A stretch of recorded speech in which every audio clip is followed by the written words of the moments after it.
Welcome, everyone. Thank you all for joining us. I'm excited to be here with you all today to have this important dialogue around diversity, equity, and inclusion for youth that are navigating the child welfare or foster care system. And I'll pass it to my colleague for an introduction as well. Hi, everyone. My name is Christina Cagle, and I am the director of our Family Youth Partnership Department at Stanford Sierra Youth and Families.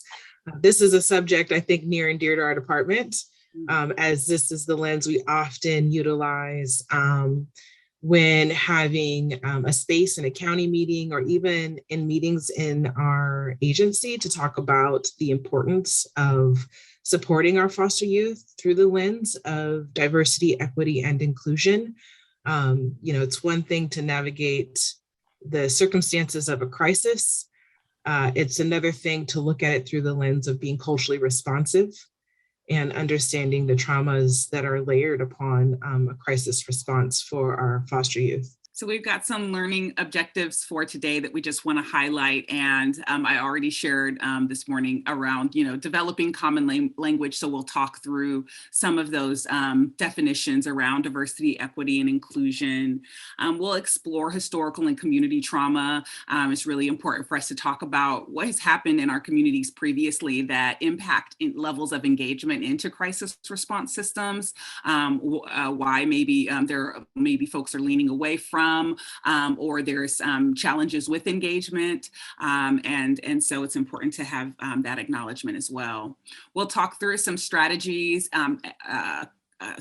we've implemented within our organization, and hopefully some opportunity for you to consider what you might want to put in place within your own communities in regards to addressing DEI and crisis response. And some steps, considering some steps. So some dialogue around what are some of the small steps that help to move the needle. This is certainly a marathon and not a race when it comes to exploring and really taking our time to be intentional around putting forth a responsive plan, a culturally responsive plan. And so, these small steps along the way really can help to guide us to think about things differently within our organizationally, as well as the impact to community. So first, we'll talk through a couple of definitions and really just want to, highlight these terms, diversity, equity, and inclusion, are not new to our community, and certainly something that has been a need for many years, and something that, we have not always done a great job with. Not just within our organization, but I think on a national level, when I started in the workforce, talking about race, diversity, equity, those were taboo. That was taboo language, right? There was just some things we didn't talk about in the workplace, and unfortunately, this was one of it. And so we've evolved quite a bit, and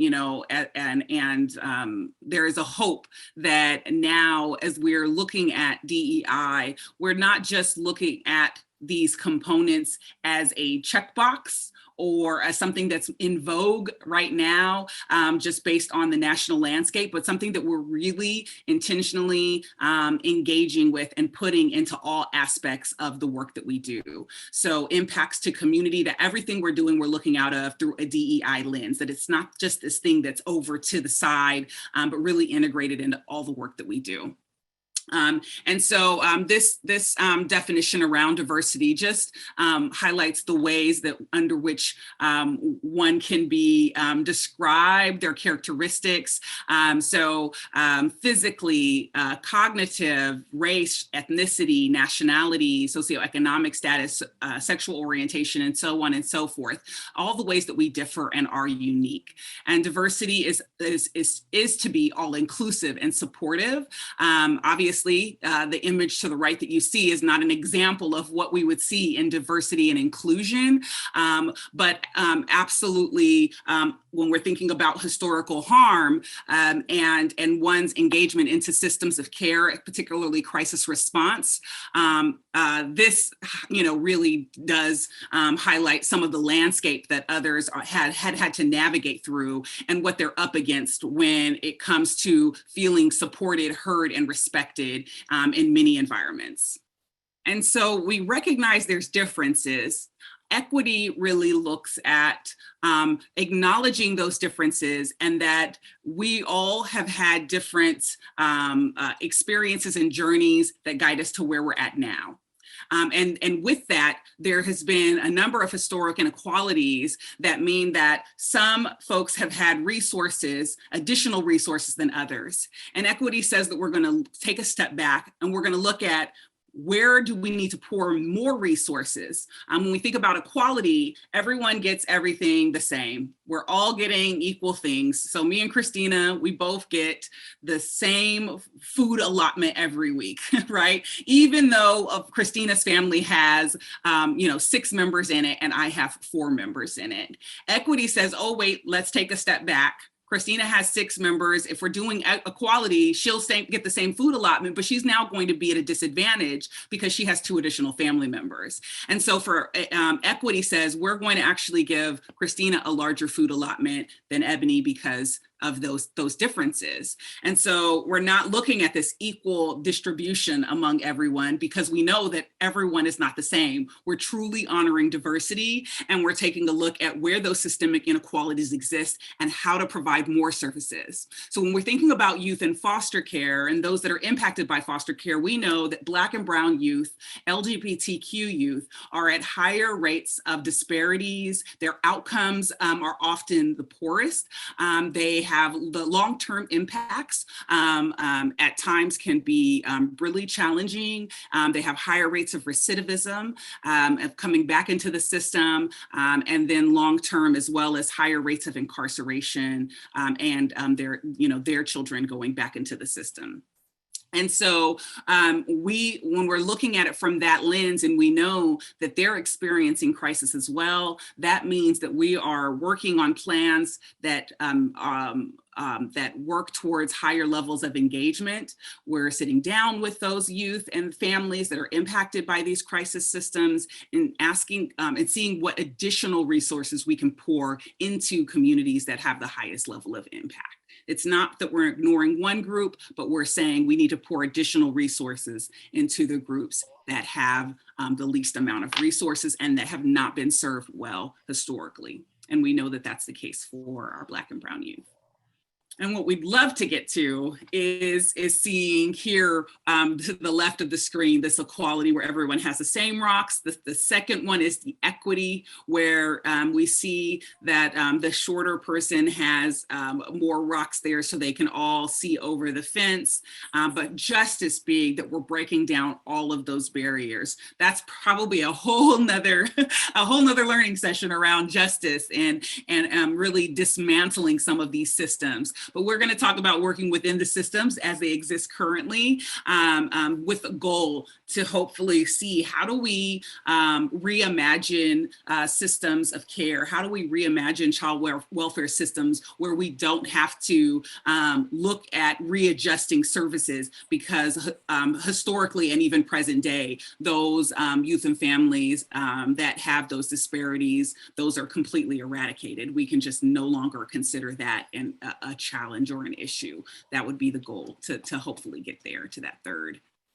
And so I mentioned really kind of looking at things through this racial equity lens, that everything we do, we look through, we want to get to a place where we're looking through that with an racial equity lens. And so some steps to do that. And that just means that when we are analyzing challenges, problems, and solutions and defining success, that we are considering any of those racial and ethnic disparities as a part of that. So we are really thinking about, oh, we're successful. Okay, well, how do we define success? Who was successful? Who's being served? And, even if our rates are, say, 80% reunification in child welfare, what was the racial and ethnic makeup of that 80%? And who out of the 20% was not successful? That's really saying that we're looking through that with a racial equity lens. We're analyzing data information. So how quickly a family and youth engages in our services. What's the racial and ethnic makeup of that?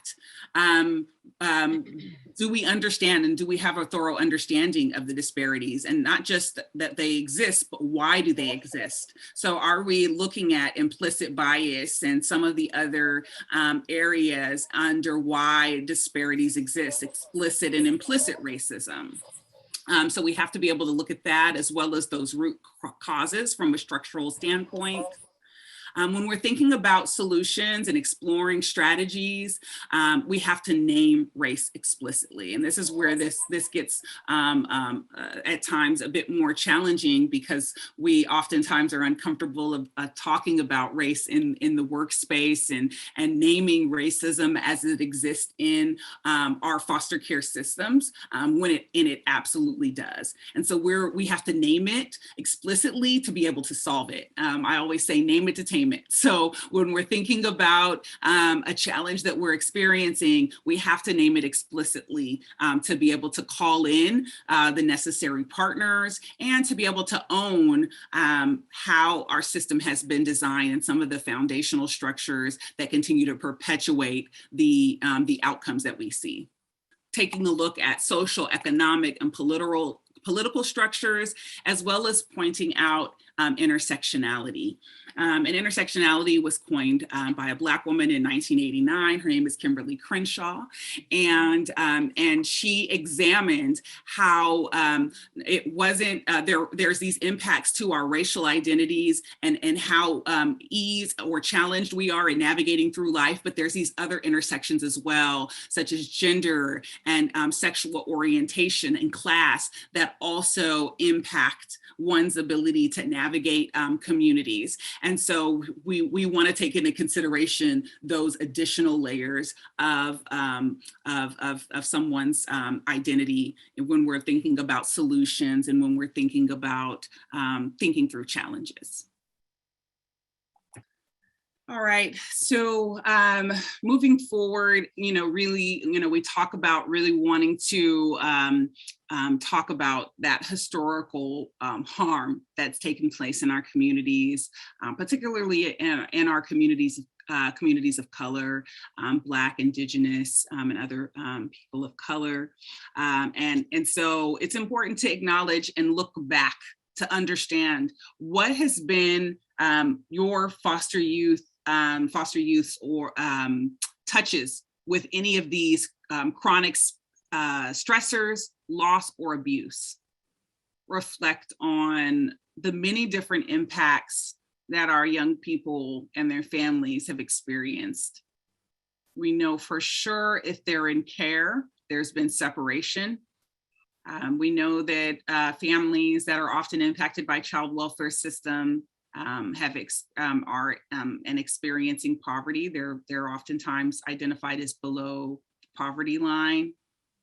At times there's emotional, sexual, physical abuse from domestic violence, witnessing violence, neglect.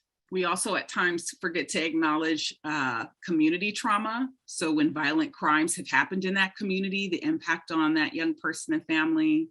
And then of course, historical trauma. So anything that has happened historically with fear of systems. So for myself as a Black woman, when it comes to utilizing crisis systems, my go-to certainly is not, calling 911 for an emergency, because oftentimes from my own experience and lens, it's oftentimes resulted in violence or death to community members in my area and across the United States. And so my lens of crisis response systems is not one of trust based on that historical trauma. And so it's important for us to acknowledge that. I would also like to share that just recently we've seen in the news, right, where a Black mother's, the infant child was snatched right out of her hand as her and her partner were trying to understand more around the allegation, and the police were there and the social worker was there. And this continues to happen predominantly to mothers of color, where the grace and the explanation isn't given, and the movement which is causing system more traumatic or trauma responses to that family because of a system's impact and the lack of value and honor that that system sees in Black and Brown our youth. But what we also know just in general about foster care system, the system of care in general, that it was developed after animal laws were developed. So there wasn't any laws to protect children in the beginning. Animal laws were in place first, and then there were laws developed to protect children, and that's how foster care system was developed. But even through that lens, they were really looking at families through a Black and white system and process, right? Safe, unsafe, good versus bad, affluent versus poor, thriving or failing. And anytime you're looking at our history, specifically our Black and Brown people, right? There were already things set up in that system that were not equitable, that were not built in to being safe, that were not built into being classified as good or being affluent. And so children who were being judged against this system were automatically being ripped from their families. And so we're seeing that over time. This is a historical chronic stressor from this system of care. Yeah, thank you for sharing that example, Christina, because this is all too real for those that we serve. And so when we have this, lack of engagement or not, underutilization of the system, we have to be able to look at those complexities to really be able to understand the why behind it. There's a number of different factors, and we just, shared some, and Christina just shared an example. There is some research done on some of that engagement. I believe the last research from the LGBT community shared that after an assault, only 7% call the police. Only 7%, right? And what does that speak to, right? That speaks to potential, mistrust for sure, right? If I've been harmed, I'm only 7% of the time is this community calling law enforcement for support.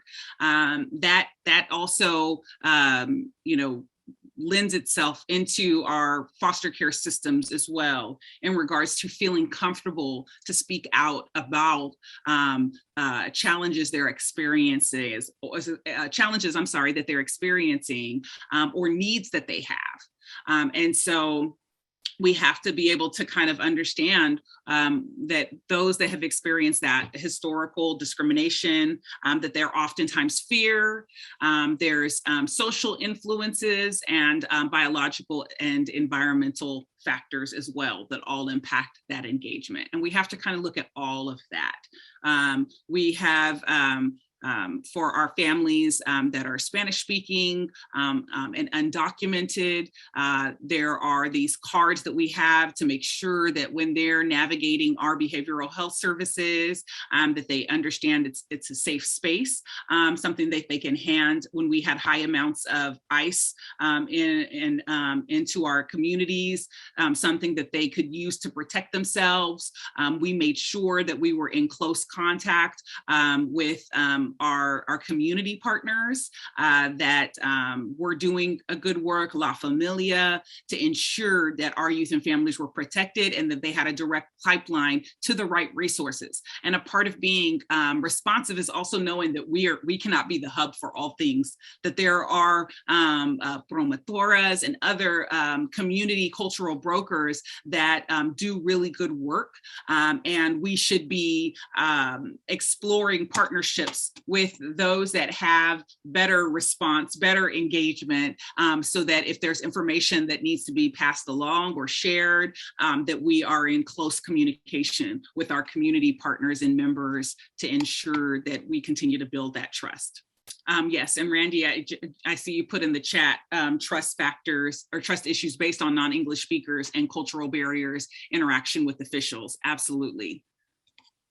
Yes, and so there's so many different opportunities to have those bridges. And so if you're not, Spanish speaking, if you're not from that specific culture or background, to, be okay with stepping back and allowing others to step in and step step up to ensure that the right responsive services are in place. Some of the areas that we can kind of take a look at. So one of the things we talked about was recognizing that historical trauma and harm. And so we've talked a bit through that, and there's more that could continue to be unpacked in regards to understanding and exploring the historical harms.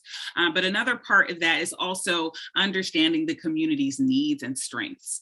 And so our communities are so rich in diversity and resources that we would be remiss to just talk about the harm that's happened to the community, some of the disparities that happen, without talking about some of the resilience, the resources, the joy. My shirt, actually, I don't know, you can't see it. It says Radiate Black Joy. And it's just really just, despite some of that, the historical harm in communities, there's still so much rich presence there that is a strength for our communities.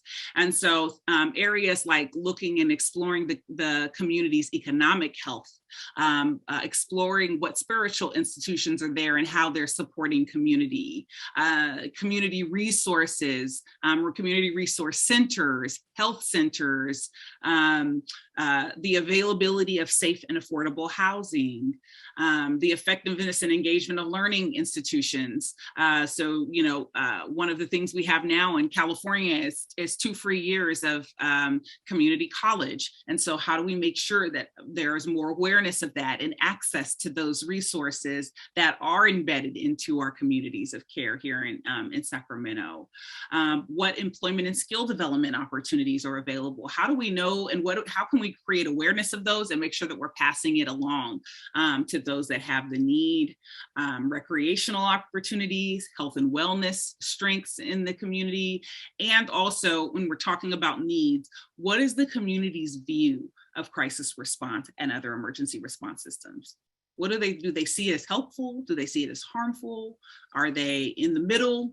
And so understanding that and all of the needs in these different components really help us to have a better understanding. So as we're thinking about building or designing a new crisis response system, we're also doing it from this lens of already existing strengths, needs, and understanding those challenges.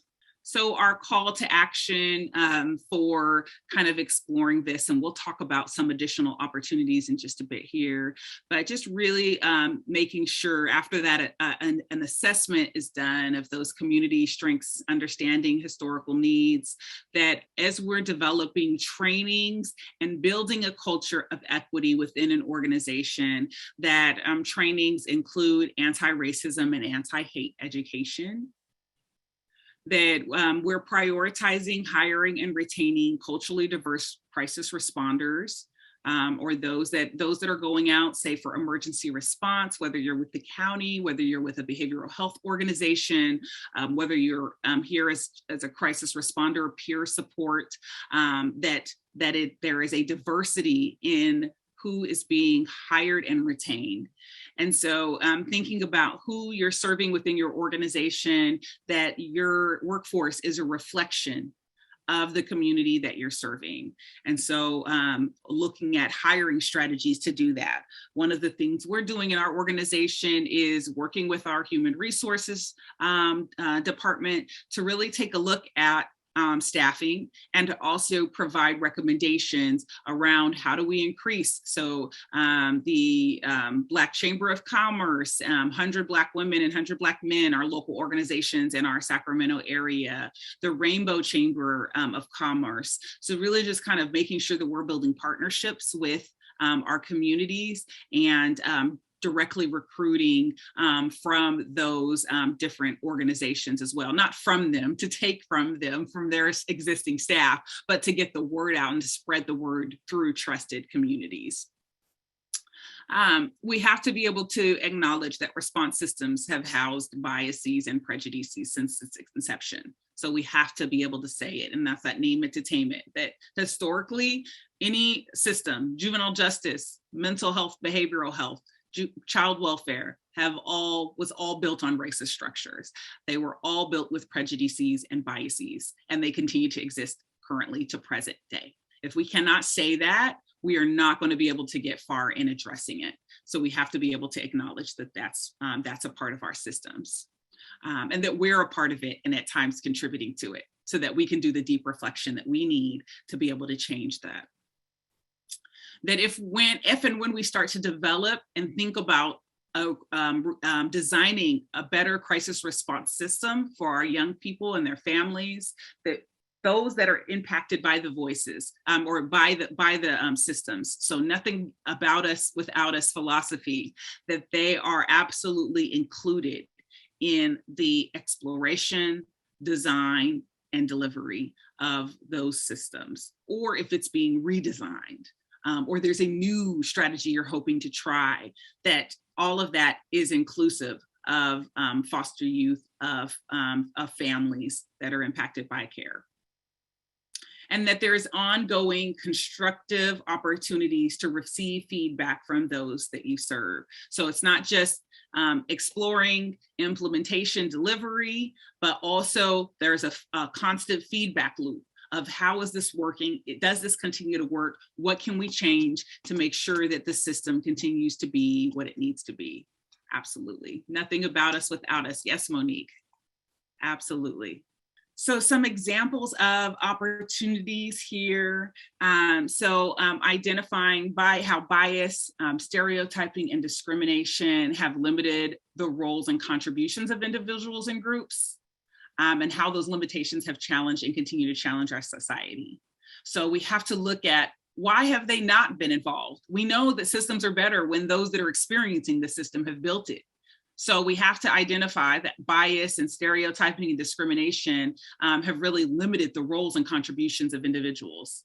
I've been in meetings as someone who has lived experience and has navigated these complex systems myself. I've navigated the child welfare system with my oldest kiddo, juvenile justice, mental health systems, and have been in spaces where we're talking about redesigning some of the state systems in partnership with California Department of Social Services, CDSS, and we were utilizing a group document.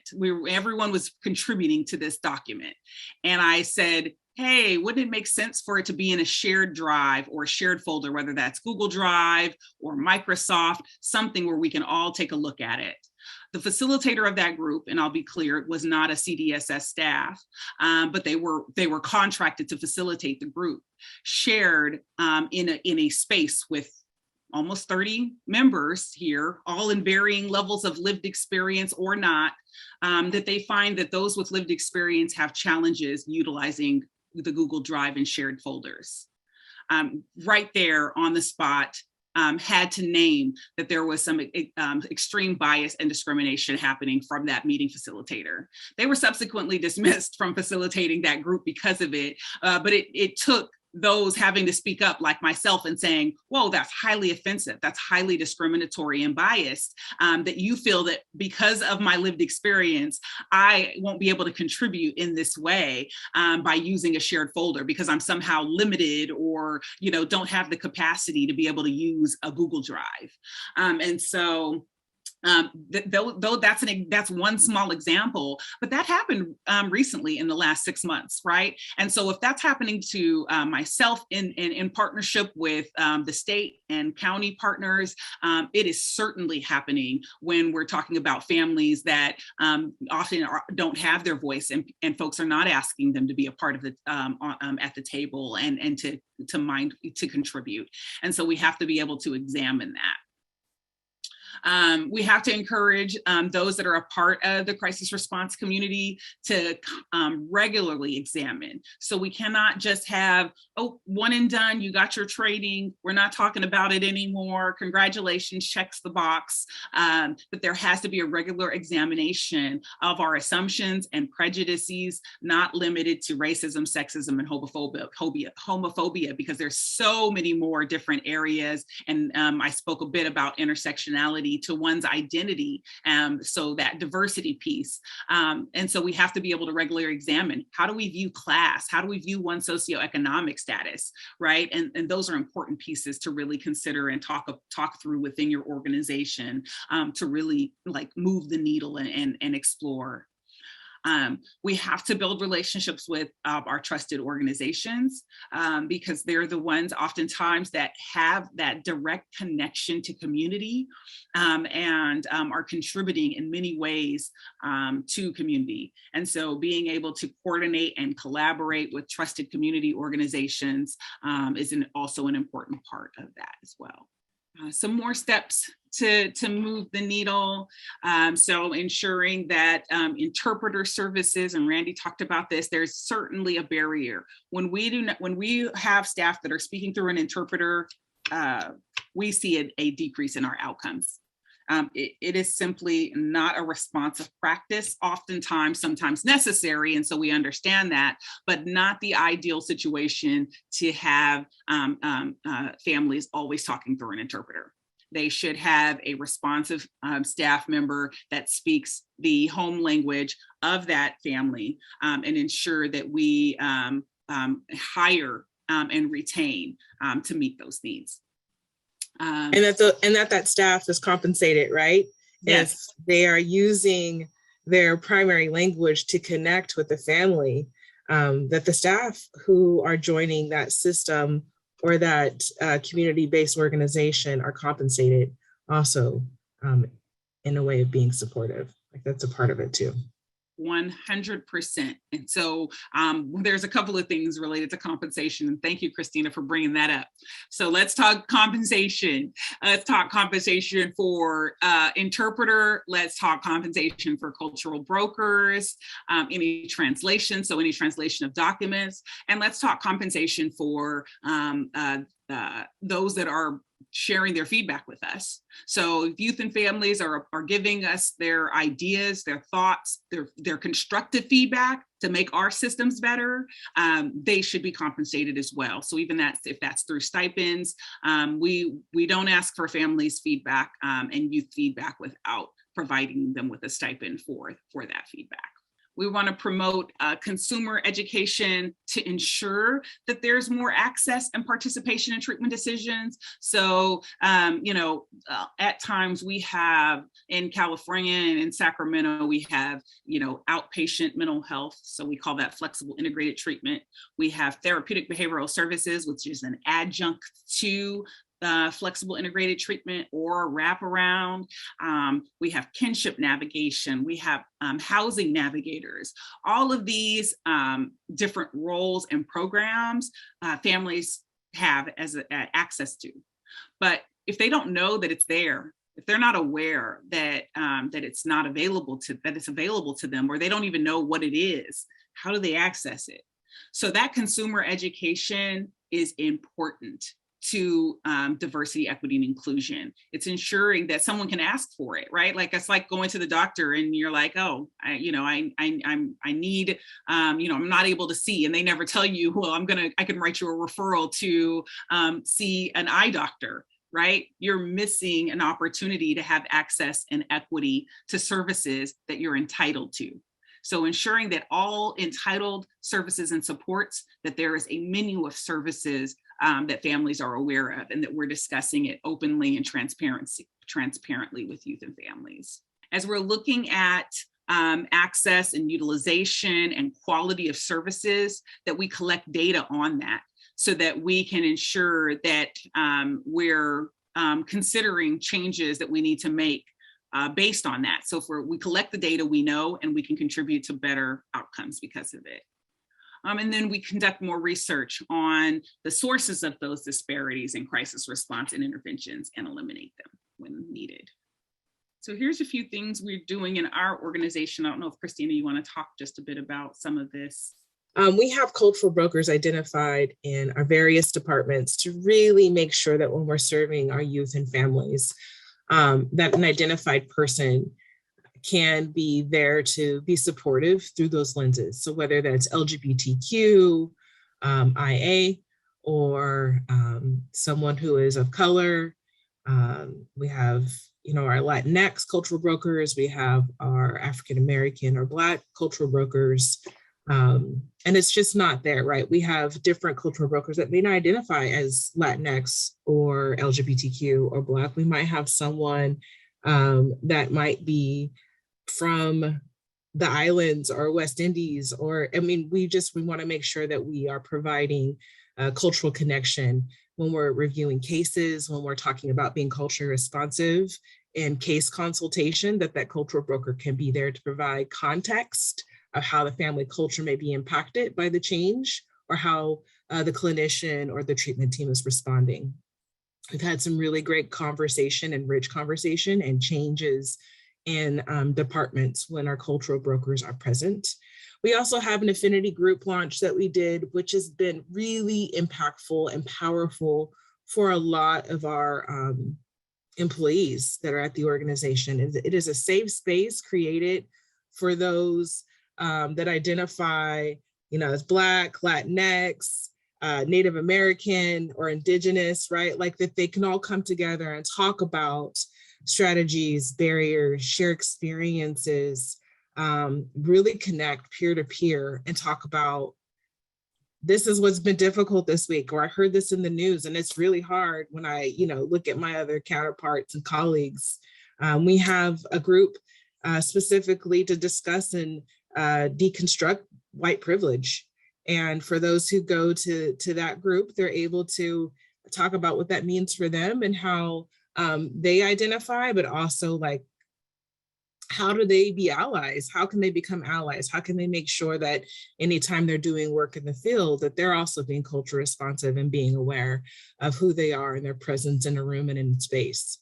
We also have cultural insight activities. Our cultural insight activities are birthed out of our cultural competency committee, where they highlight and identify different activities that really have our whole organization, but every program focus in on what we're looking at. So for example, we've used the privilege walk as one cultural insight activity. We've used, sometimes it's a PowerPoint presentation on just the different definitions and highlighting the different words and the terminology, like white fragility, when we're talking about Black joy. What does that mean? Because not everybody comes from the same place. And so really highlighting and educating different cultural aspects so that folks know when they're entering a space with a family that they may not identify with, but when they're hearing certain things, this is what it means. But also, how can they ask questions to that family so that they're coming to an understanding of what that family considers for whatever that topic is. Ebony will share with you in the affinity group, sometimes it's not all business. Sometimes it's just about saying, I just can't today. I can't today. It has been heavy in this world. It has been heavy on the news. And today it feels like a real challenge to be Black and in this work, right? Or to be Latinx and in this work. But I think like what that space does for folks, it provides them with the space to be grounded, to be honest and transparent, and help strategize on how to move forward and have difficult conversations. Sometimes it's not within our department and our organization. Sometimes it's about partnering with our county partners and having difficult conversations in that space and finding ways to be brave where maybe they weren't brave before. Yeah, I agree with that, Christina. And our goal of affinity groups is to not be about business. It's a collective opportunity for communities that have similar backgrounds to be seen, to be embraced, to be cared on, and to sometimes to just have that knowing and connection that otherwise may take time to cultivate, but it's just a knowing because of that same similar shared background. And so we get to go in there and have a lot of fun, but also decompress, but share those common experiences without having to explain. And sometimes that's just that's the beauty of those affinity groups. It also provides a space for employees, and I don't know if I've stated it very explicitly yet, but just that building a culture of equity in the organization or for youth and families and those that you serve, it starts in the house. It starts in home, right? It starts within that you can't say we value diverse voices, that we're looking at these outcomes and we're addressing disparities without first addressing disparities in our organization, right? That, staffing challenges that are, bias and discrimination that exist in the organization has to be first examined before you start examining externally, because it just really needs to show up in multiple ways. And we can't ask, our colleagues to do something that we're not practicing internally. And so, affinity groups is one small way to just say, we see you and we want you to have an opportunity to connect.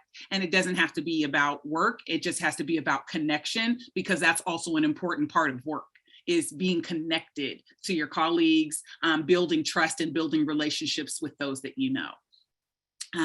And so those are just some of those strategies that we implement.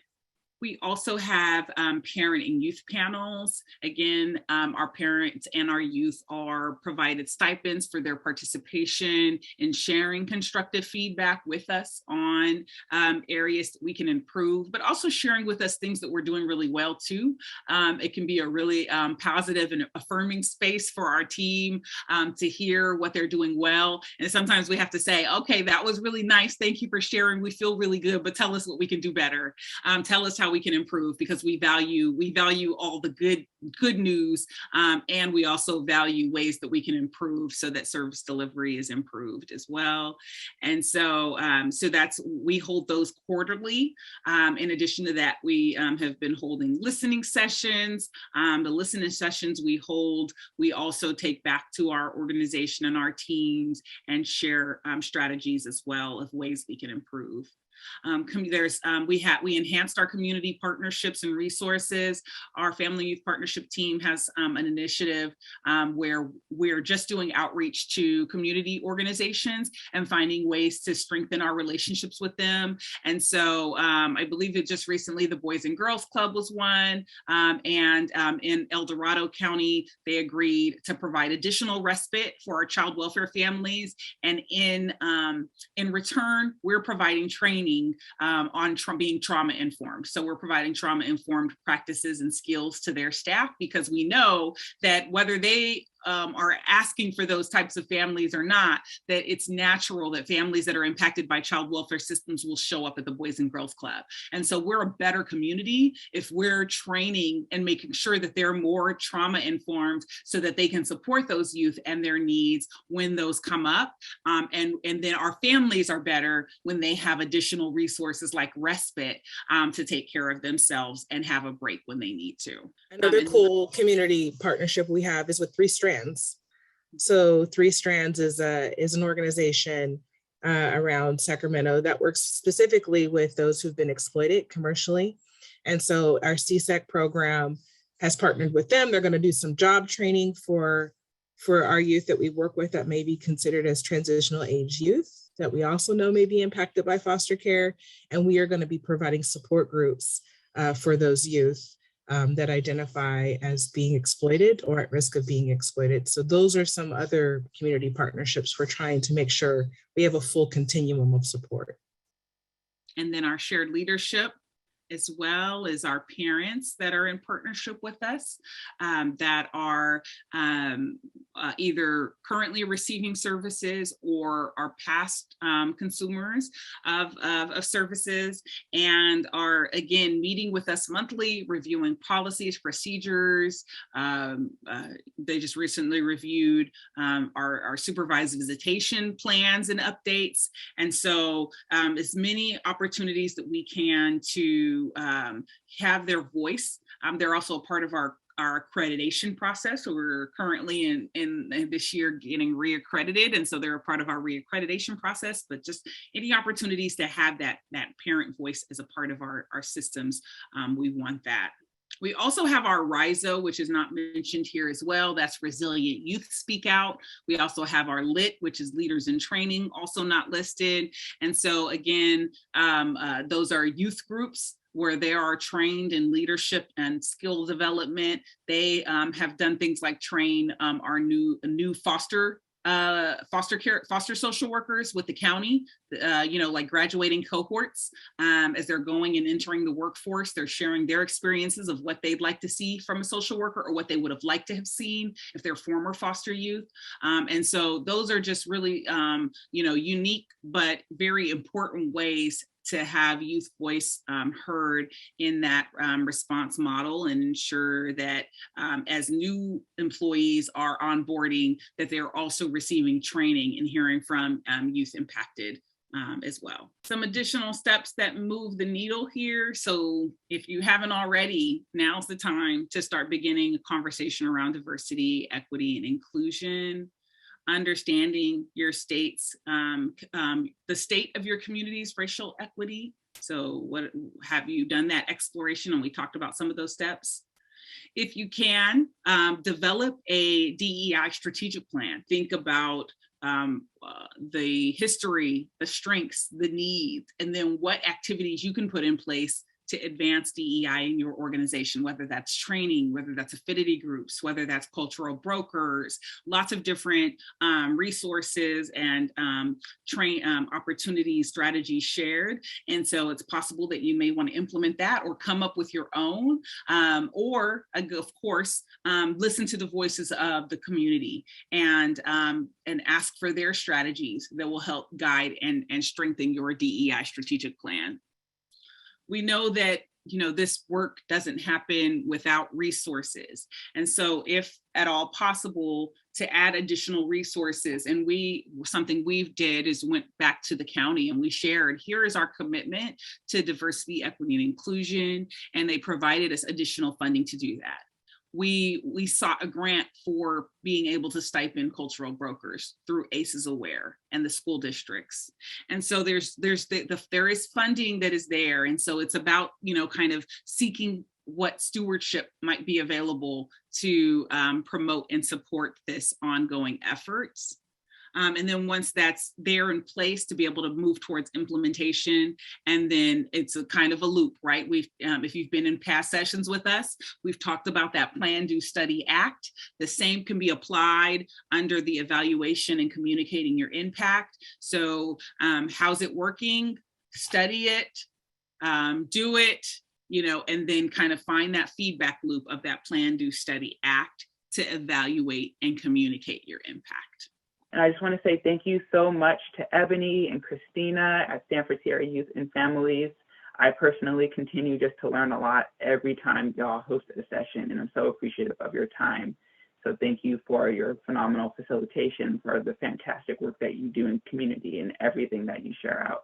Please do check out our website, continue to look out for next steps and emails from us, and we'll continue to share out additional resources in support of your work. So thank you all for the work that you do in your communities as well.